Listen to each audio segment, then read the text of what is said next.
La famille, la paix sur vous. Je vous refais rapidement le direct puisqu'on m'a fait comprendre, on m'a dit, mes équipes m'ont dit que le son n'était pas du tout bon. À l'endroit où on était, il y avait beaucoup trop de bruit, ce qui faisait que c'était inaudible. Donc on va faire beaucoup plus court, d'accord, beaucoup plus synthétique et avec, je l'espère, un meilleur son. Je vous le dis simplement. Face à la situation que connaît le Mali aujourd'hui, nous n'allons pas parler 10 000 ans. Nous appelons à la mobilisation. Le 22 janvier, mobilisation internationale dans différents pays d'Afrique francophone, mais aussi au sein de la diaspora pour ceux qui le pourront, face aux ambassades du Mali. Apportons notre soutien aux autorités maliennes qui payent le prix non pas de la durée de leur mandat, mais qui payent le prix de leur volonté de changer de partenaire géopolitique. Le Mali a décidé de s'allier militairement à la Russie et de s'allier économiquement et scientifiquement et stratégiquement, géostratégiquement à l'Iran. Et ces partenaires sont des partenaires qui sont les pires adversaires de l'oligarchie d'Occident. Et pour cette seule et unique raison, la communauté économique des États d'Afrique de l'Ouest a décidé de sanctionner le Mali en disant que les coups d'État ne sont pas acceptables. Et quand on sait que ça vient de Nana Akufo-Addo, qui est à la tête d'un pays qui a été plus que jamais consolidé par un homme qui a fait un coup d'État, en l'occurrence Jerry Rawlings, et qui n'a pas respecté les histoires de 5 ans, etc. Il a mis sur pied, il a remis sur pied le pays qui était parti en délabrement, il l'a consolidé et il a fait du Ghana la puissance africaine qu'elle est. Mais ça, Nana Akufo-Addo l'oublie. Tout comme Nana Akufo-Addo oublie, lui qui pourtant a des sorties de temps en temps panafricanistes, mais qui a une politique, comme nous le disons depuis un certain nombre d'années, ultralibérale, d'accord, hystériquement libérale.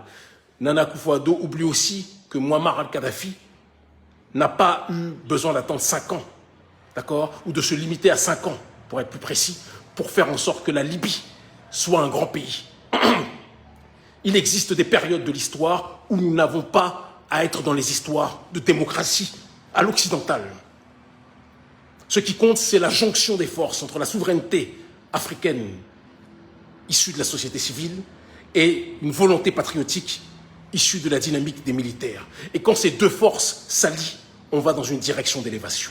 Alors nous le disons de manière simple et concrète, il y aura une mobilisation ce vendredi à Bamako, d'accord. Les Maliens sortent dans la rue à l'appel du mouvement Yerewolo et nous appelons au soutien de ces derniers.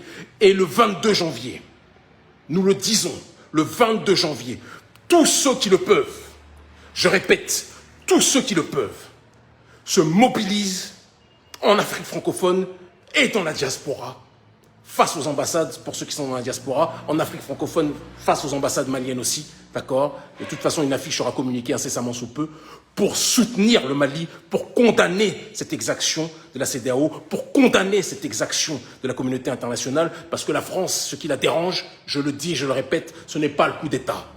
Quand ça se passe au Tchad et qu'il n'y a pas d'élection, ça ne dérange pas la France. Quand il y a une violation ou un coup d'État constitutionnel comme celui d'Alassane Dramane Ouattara, ça ne dérange pas la France. Ce qui dérange la France, ce n'est pas le coup d'État d'Assimi Goïta. Ce qui dérange la France, c'est qu'aujourd'hui le Mali veuille chercher d'autres partenaires.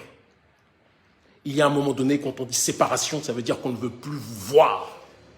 Quand on dit séparation, ça veut dire qu'on ne veut plus discuter avec vous. Quand on dit séparation, ça veut dire qu'on ne veut plus de vous. Pendant combien de temps, l'oligarchie française, vous allez faire semblant de ne pas comprendre ce que nous disons? Pendant combien de temps vous allez faire croire que c'est la démocratie, que c'est la protection du Mali qui vous intéresse, alors que vous n'avez jamais été intéressé par la souveraineté de ce pays? Vous avez colonisé hier, vous néocolonisez aujourd'hui, vous dépouillez, vous pillez, et vous avez l'arrogance et le culot de vous présenter comme les protecteurs de notre dignité. Nous ne voulons pas de votre aide. Parce qu'avec des amis comme vous, nous n'avons pas besoin d'ennemis. Jeunesse africaine, 22 janvier, mobilisation internationale pour soutenir le Mali. Ne laissons pas le Mali comme nous avons laissé Kadhafi. Ne laissons pas le Mali comme nous avons laissé Kadhafi. Parce que notre peuple aime trop pleurer les entités mortes, mais les combattre de leur vivant. Arrêtons ça. L'Afrique libre ou la mort, nous vaincrons. Ils finiront par comprendre.